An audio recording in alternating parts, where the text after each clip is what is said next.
Governor గారి ప్రసంగంలో కొత్తదనం ఏమీ కనిపించలేదు. నూతనంగా ఏర్పడిన ప్రభుత్వము రాబోయే రోజులలో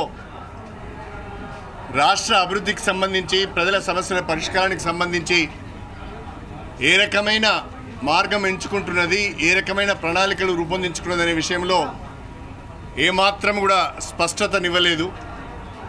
గవర్నర్ ప్రసంగం పూర్తిగా కాంగ్రెస్ పార్టీ ఎన్నికల మేనిఫెస్టోను చదివినట్టుగానే ఉంది తప్ప గత ప్రభుత్వాన్ని విమర్శించడానికే జాయింట్ సెషన్ ఉపయోగించుకున్నట్టుగా ఉన్నది తప్ప కొత్తదనం ఏమీ కనిపించలేదని చెప్పి ఈ సందర్భంగా తెలియజేస్తున్నాను.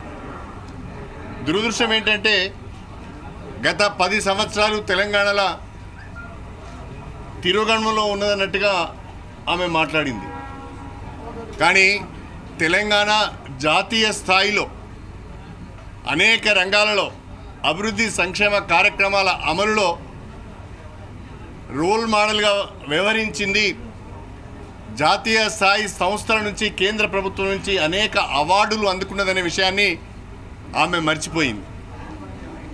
వాస్తవంగా ఒకవైపు ఆర్బీఐ కానీ, నీతి ఆయోగ్ కానీ, యుఎన్ఓ లాంటి సంస్థలు, అనేక ప్రతిష్టాత్మక సంస్థలు తెలంగాణ ప్రభుత్వం యొక్క పెర్ఫార్మెన్స్ను మెచ్చుకొని అవార్డులు ఇచ్చిన సంగతి గవర్నర్ గారు మర్చిపోవడం దురదృష్టకరం.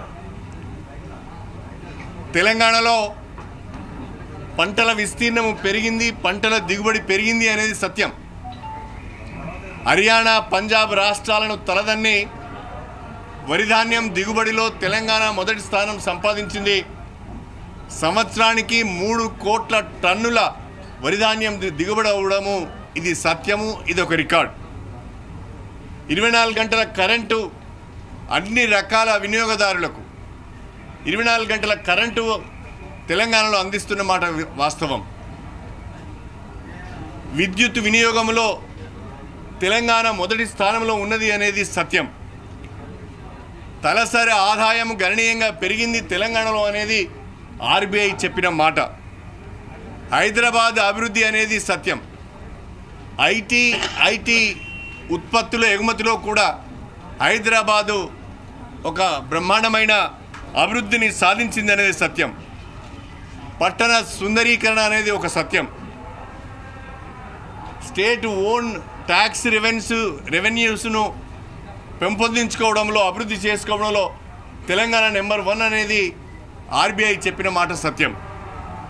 అదేవిధంగా ఇంకా అనేక విషయాలలో ఇవాళ పట్టణ సుందరీకరణ విషయంలో కానీ, పల్లె ప్రగతి విషయంలో కానీ, పట్టణ పచ్చదనము, పల్లె పచ్చదనం విషయంలో కానీ, గ్రీన్ కార్పెట్ పెంచే విషయంలో కానీ అనేక అవార్డులు జాతీయ స్థాయి సంస్థల నుంచి తెలంగాణకు వచ్చింది.